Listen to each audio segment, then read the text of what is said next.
মুখ্যমন্ত্রীর সমাবেশের ৪৭তম পর্ব আজ মুখ্যমন্ত্রীর সরকারি বাসভবনে অনুষ্ঠিত হয়। আজকের পর্বে মুখ্যমন্ত্রী অধ্যাপক ডক্টর মানিক সাহা রাজ্যের বিভিন্ন প্রান্তের নাগরিকদের সাথে যোগাযোগ করেন এবং তাদের উদ্বেগের কথা মনোযোগ সহকারে শোনেন।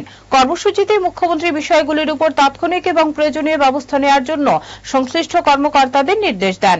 মুখ্যমন্ত্রী বলেন, এই উদ্যোগ ত্রিপুরার জনগণের কাছে তাদের সমস্যাগুলি সরাসরি জানানোর জন্য একটি গুরুত্বপূর্ণ মাধ্যম হয়ে উঠেছে, যা স্বচ্ছ এবং প্রতিক্রিয়াশীল প্রশাসনের প্রতি রাজ্য সরকারের প্রতিশ্রুতিকে আরো শক্তিশালী করে।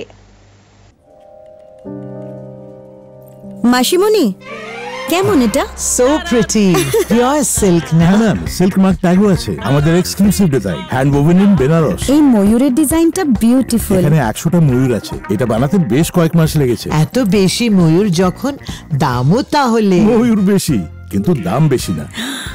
এখন mister Kishore, I love you even more. Hand woven pure silk sarees by Taneira, a Tata product.